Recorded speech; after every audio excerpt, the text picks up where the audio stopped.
አገርን ሊታደግ የሚችል የምክክር ጉባኤ እንደሚያስፈልግ እንጠይቅ ነበረ ደጋግመን። ከዛ በኋላ ግን አብይ አህመድ አጀንዳውን ጠልፎ እሱ ለሚፈልገው በስልጣን ለመቆየት በሚያመቸው መንገድ ቅርጽ ሰጥቶ ህጉንም ሲያዋቅር በዛ መንገድ አድርጎ የሚፈልጋቸውን ሰዎች መርጦ ያው 4 ዓመት እንደዚሁ አጀንዳ እየሰበሰብን ነው እያሉ የኢትዮጵያን ህዝብ ብሶት አፍነው ይዘው አንዳንድ አጀንዳዎች መልስ እንዳያገኙ ሁሉ ጉዳዮችን አንጠልጥለው ቆይተው ነበር። አሁን ደግሞ የመቋጫው ላይ ደርሰናል እንምከር ነው የሚሉት።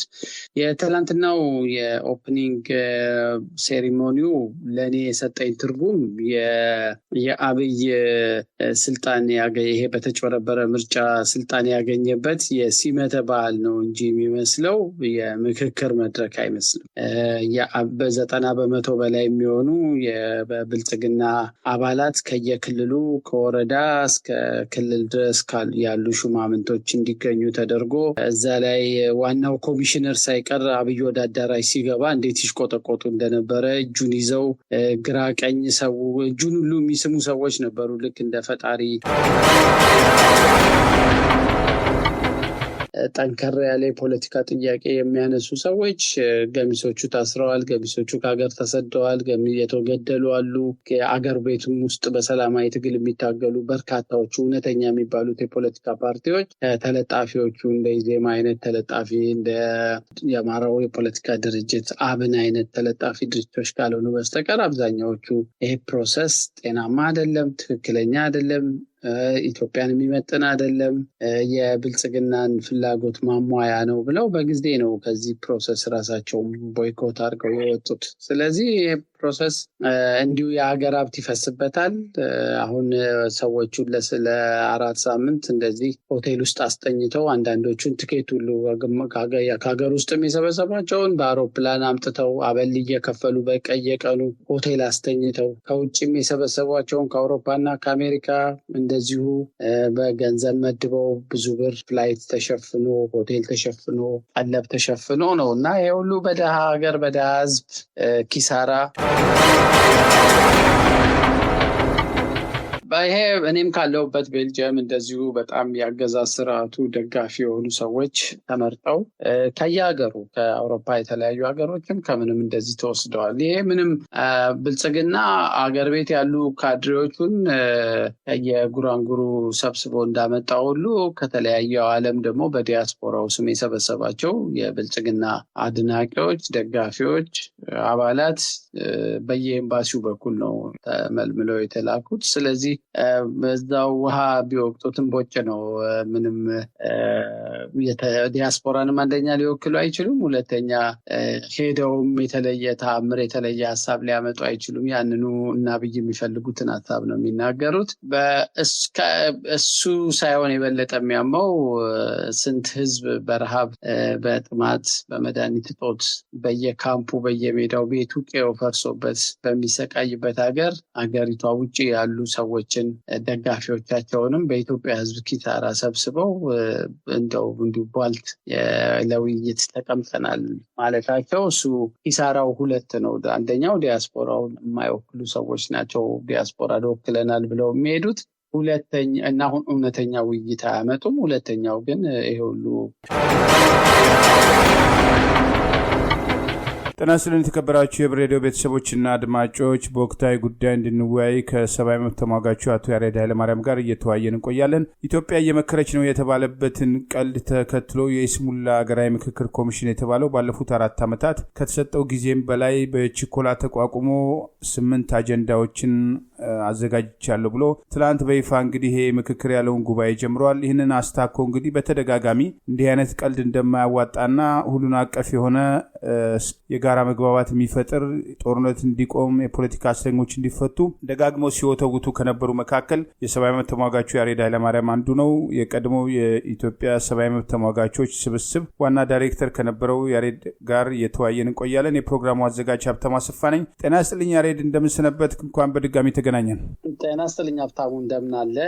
እኔም ስላገኘው ደስ ብሎኛል። ከልብ አመሰግናለሁ ያሬድ። እንግዲህ ሰሞኑንም ያው በዜና ሽፋንም ለመስጠት ሞክረናል። ይሄንን የምክክር ኮሚሽን በተመለከተ የተወሰኑ አስተያየቶችን ለማቅረብ ሞክራል። ባለፉት 4 ዓመታት ማለት በሚቻል ደረጃ አገር ቤት እያለህ ጭምር ይሄ ሂደት እንደማያዋጣና በገዢው ብልጽግና ፓርቲ ቁጥጥር ስር ያለ ኮሚሽን አገራዊ መግባባት አገራዊ ምክክር ሊያደርግ እንደማይችል ደጋግመህ ገልጸሃልና ትላንት የጉባኤውን መክፈቻና እንግዲህ 3 ሳምንት ያህል ይቀጥላል ተብሏል። ሂደቱን እንዴት አየው? ከዚህስ ምን የተሻለ ነገር ይገኛል? ሀብታሙ እንዳልከው ላለፉት 4 ዓመታት ኢቭን ኮሚሽኑም ከመቋቋሙ በፊት ኢትዮጵያ ውስጥ እውነተኛ የሆነ የምክክር አገርን ሊታደግ የሚችል የምክክር ጉባኤ እንደሚያስፈልግ እንጠይቅ ነበረ ደጋግመን። ከዛ በኋላ ግን አብይ አህመድ አጀንዳውን ጠልፎ እሱ ለሚፈልገው በስልጣን ለመቆየት በሚያመቸው መንገድ ቅርጽ ሰጥቶ ህጉንም ሲያዋቅር በዛ መንገድ አድርጎ የሚፈልጋቸውን ሰዎች መርጦ ያው 4 ዓመት እንደዚሁ አጀንዳ እየሰበሰብን ነው እያሉ የኢትዮጵያን ህዝብ ብሶት አፍነው ይዘው አንዳንድ አጀንዳዎች መልስ እንዳያገኙ ሁሉ ጉዳዮችን አንጠልጥለው ቆይተው ነበር። አሁን ደግሞ የመቋጫው ላይ ደርሰናል እንምከር ነው የሚሉት። የትላንትናው የኦፕኒንግ ሴሪሞኒው ለእኔ የሰጠኝ ትርጉም የአብይ ስልጣን ይሄ በተጭበረበረ ምርጫ ስልጣን ያገኘበት የሲመተ በዓል ነው እንጂ የሚመስለው የምክክር መድረክ አይመስልም። በ90% በላይ የሚሆኑ የብልጽግና አባላት ከየክልሉ ከወረዳ እስከ ክልል ድረስ ያሉ ሹማምንቶች እንዲገኙ ተደርጎ እዛ ላይ ዋናው ኮሚሽነር ሳይቀር አብይ ወደ አዳራሽ ሲገባ እንዴት ይሽቆጠቆጡ እንደነበረ እጁን ይዘው ግራ ቀኝ ሰው እጁን ሁሉ የሚስሙ ሰዎች ነበሩ። ልክ እንደ ፈጣሪ እዛ አዳራሽ ውስጥ እንደገባ ያህል በጣም የሚያሳፍር ነበር እና ብሔራዊ ምክክር ችግር ባለበት ሀገር ገዢው ፓርቲንም ጨምሮ ጠቅላይ ሚኒስትሩም እንደ አንድ ፖለቲከኛ እንደ አንድ ዜጋ እንደ አንድ ባለድርሻ ነው የሚታዩት።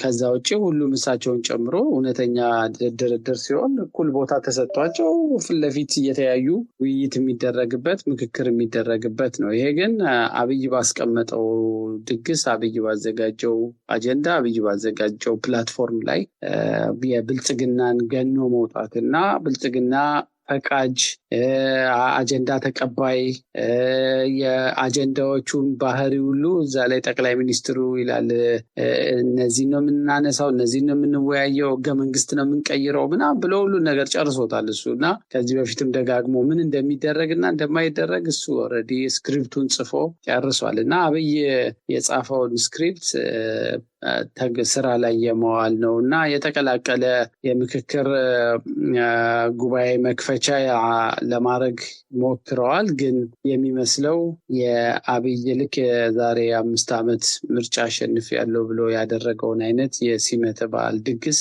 መስቀል አደባባይ ያደረገውን አሁን በአዳራሽ እሱን እንዳደረገ ነው ለኔ የታየኝ። ከልብ አመሰግናለሁ ያሬድ። እንግዲህ በተደጋግሞ የሚቀርቡ ጥያቄዎች ሁሉ ኮሚሽኑ አባላት እንግዲህ ዋና ኮሚሽነሩን ጨምሮ በየጊዜው የሚሰጧቸው የማጭበርበሪያ መግለጫዎች ነበሩ። ታስታውሳለህ? የፖለቲካ እስረኞችን በተመለከተ እንዲፈቱ ጠይቀናል። ትንሽ ቆይቶ ደግሞ ይሄ አጀንዳ የኛ አይደለም፣ ጦርነቱን በተመለከተ ጦርነቱ መቆም አለበት፣ አሁን ተወያዩ፣ ችግር የለም፣ እስከዛው ይዘናል፣ ከታጠቁ ኃይሎች ጋር እንወያያለን የሚሉ እንዲህ አይነት ማጭበርበሪያዎች ነበሩ። መጨረሻ ላይ እኛ እንደውም እኮ ኃላፊነታችን አጀንዳ መሰብሰብ ብቻ ነው እስከ ማለት የደረሱበት ሂደት አለና በዚህ ሂደት ውስጥ እየተሳተፉ ያሉ ሰዎች አሉ ከዋና ኮሚሽነሩ ጀምሮ።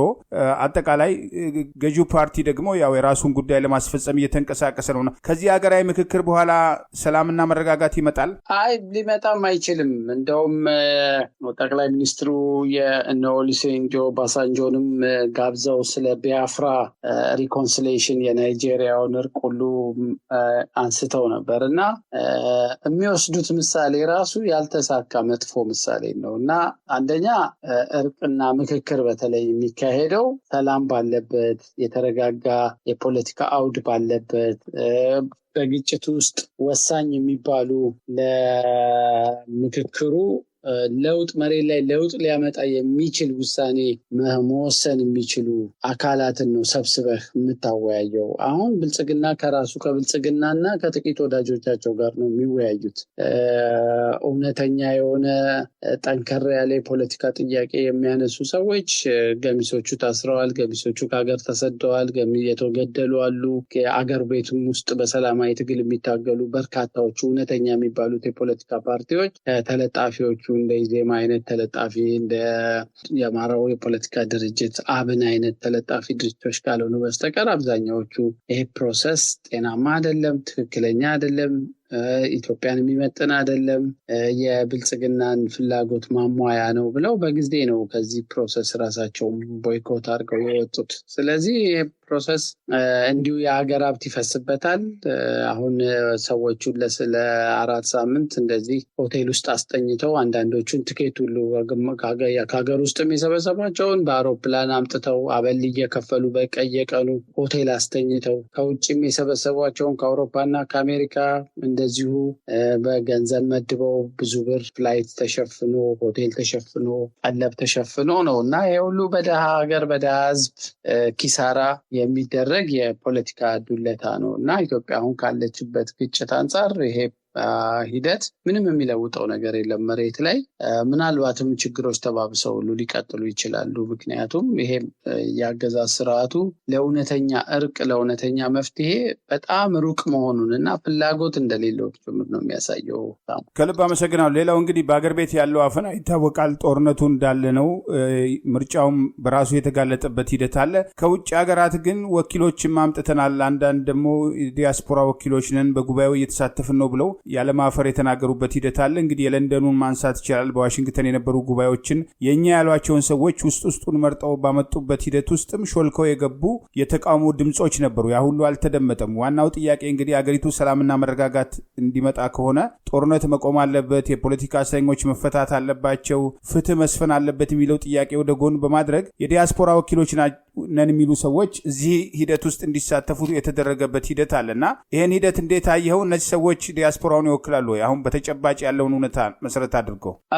ይሄ እኔም ካለሁበት ቤልጅየም እንደዚሁ በጣም የአገዛዝ ስርዓቱ ደጋፊ የሆኑ ሰዎች ተመርጠው ከየሀገሩ ከአውሮፓ የተለያዩ ሀገሮችም ከምንም እንደዚህ ተወስደዋል። ይሄ ምንም ብልጽግና አገር ቤት ያሉ ካድሬዎቹን የጉራንጉሩ ሰብስቦ እንዳመጣ ሁሉ ከተለያየው ዓለም ደግሞ በዲያስፖራው ስም የሰበሰባቸው የብልጽግና አድናቂዎች፣ ደጋፊዎች፣ አባላት በየኤምባሲው በኩል ነው ተመልምለው የተላኩት። ስለዚህ በዛው ውሃ ቢወቅጡትም ቦጭ ነው።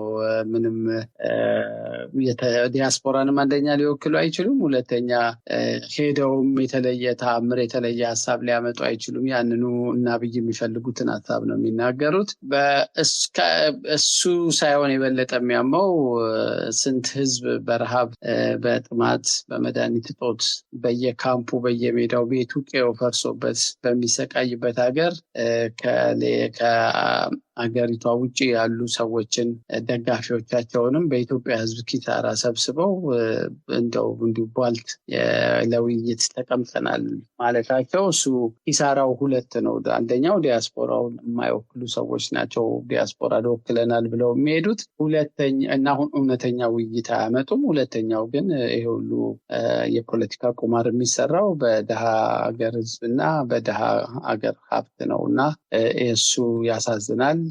ዞሮ ዞሮ እንዲህ ያሉ የድራማ ስራዎች በኢህአዴግም ጊዜ የሰላም ኮንፈረንስ ተብሎ መጨረሻ ላይ እንደውም ለእውነተኛ የሆኑትን ለድርድር የሄዱ ሰዎች ለእስር የተዳረጉበት ጊዜ ይታወሳል። በደርግ ጊዜም እንደዚህ ወሳኝ የሆኑ ማዕቀፎች ውስጥ ህገ መንግስት ሲጸድቅ ራሱ ታስታውሳለህ፣ ሀብታሙ በጣም የታወቁ በእውነተኛ አቋም የያዙ ሰዎች ሁሉ ወደ ጎን ተገፍተው የአገዛዝ ስርዓቱን የሚደግፉ ካድሬዎች ነበሩ ፓርላማ ውስጥ እየጨፈሩ ያጸደቁት።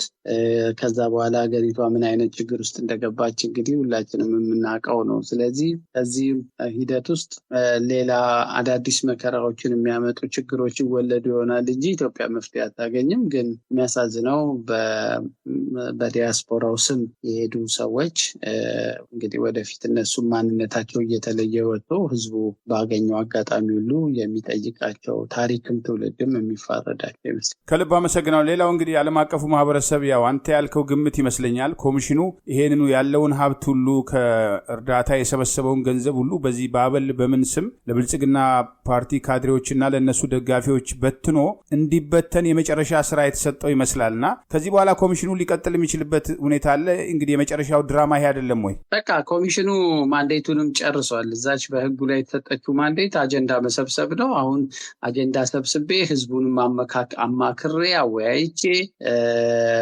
ጨርሻለሁ ይልና በደንብ ያሰለጠናቸው ያዘጋጃቸው ልሂቃኖች አሉ ከሲቪክ ማህበሩም ከየዩኒቨርሲቲው እነሱ አጀንዳውን በደንብ ጽፈው ሼፕ አድርገው ይሰጧቸዋል። እሱን ጠርዘው ለአብይ አህመድ ከመስከረም በፊት ያስረክባሉ። የነሱ ስራ ያበቃል ማለት ነው። ከዛ በኋላ ደግሞ ለቀጣዩ 5 ዓመት ህዝብን የሚያደናግሩበት ሌላ አዳዲስ ህገ መንግስት የሚያረቅ ኮሚሽን እንደዚህ የሚያረግ እንደዛ የሚያረግ እያሉ አዳዲስ ኮሚሽን መስርተናል እያሉ ደግሞ ቀልዱ ይቀጥላል ማለት ነው። ሀብታሙ ከልብ አመሰግናለሁ። ያሬድ እንደ ውይይታችን ማጠቃለያ ዓለም አቀፉ ማህበረሰብ እንግዲህ ይሄ ኮሚሽን በአንድም ሆነ በሌላ መንገድ በገንዘብ የሚረዱት ምዕራባውያን ናቸው። ከዚህ ሂደት ምን ይተረፋል? በምስራቅ አፍሪካ በኢትዮጵያም ጨምሮ ሰላምና መረጋጋት እንደማያመጣ እያወቁ ይሄን ሂደት ደግፈዋል። አሁንም በዝምታ ሁኔታውን እየተከታተሉ ነው እና እዚህ ላይ እንደው ያለህ አስተያየት ምንድን ነው? እንደ ውይይታችን ማጠቃለያ ብዙ ጊዜ እንደዚህ ያለ ሌሎች ሀገሮችም እንዲህ ያለ ስምምነት እንዲህ ያለ ህዝቡ ለውይይት እንቀመጣለን ሲል አንዳንዴ ያውቃሉ በመንግስት የተጠለፈ እንደሆነ ፕሮሰሱ ብዙም የትም እንደማይደርስ አንዳንዴ የገንዘብ ድጋፍም ያደርጋሉ። ዝም ብሎ ይሄ ቤኔፊት ኦፍ ዘ ዳውት ለመንግስት የመስጠት ነው። የጉዳዩ ባለቤት የሆነው ህዝብ እስካልተቃወመ ድረስ እነሱ እንዲህ ያሉ ፕሮሰሶችን ጣልቃ ገብተው ሊቃወሙ አይችሉም። የትም አይደርስም ሊሉ አይችሉም። የጉዳዩ ባለቤት የሆነው ህዝብ ሲቃወመው ፕሮሰሱን ሪጀክት ሲያደርግ ሲያቆም ያኔ ነው እንትን የሚያደርጉት። በእኛ በኩል ህዝብ ዝም ብሏል። በህዝብ ስም ደግሞ ጥቂት ልሂቃኖች እየቀለዱ እየዶለቱ ነው ያሉት። የምዕራቡ ዓለም ድራማውን ቁጭ ብሎ ይመለከታል እንጂ የተለየ ጣልቃ ገብነት አያደርጉም። ችግር እንኳን እንዳለ ቢያውቁም የሀገሩ ባለቤት ህዝብ ዝም እስካለ ድረስ ጣልቃ አይገቡም። ከልብ አመሰግናለሁ ያሬድ። እንግዲህ በአጭር ማስታወሻ ያው በዚህ ጉዳይ በስፋት እንግዲህ ብዙ ጊዜ ስንወያይ ቆይተናል። ወደፊት ያለውን ሁኔታ እንደምንወያይ ተስፋ አድርጋለሁ። እግዚአብሔር ይስጥልኝ ለነበረን ቆይታ። እግዚአብሔር ይስጥልኝ ሀብታሙ። እኔም አመሰግናለሁ። ታንኪዩ። ክቡራን የህብር ሬዲዮ ቤተሰቦችና አድማጮች ስታደምጡ ለቆያችሁ ምስጋናችን ይድረሳችሁ። የህብር ሬዲዮ ኦፊሻል ዩቲዩብ ቻናላችንን ሰብስክራይብ ያላደረጋችሁ ሰብስክራይብ በማድረግ በተጨማሪም የደውል ምልክቱን በመጫን የህብር ሬዲዮ ቤተሰብ እንድትቀላቀሉ በአክብሮት እንጋብዛለን። እንደወትሮ ሁሉ የህብር ሬዲዮ ቤተሰቦች ፕሮግራሞቻችንን ላይክ በማድረግ ሼር በማድረግ አስተያየቶቻችሁን በመስጠት አብሮነታችሁን እንድትገልጹ በአክብሮት እንጠይቃለን። በድጋሚ እናመሰግናለን። ጤና ይስጥልን። ቸር እንቆይ።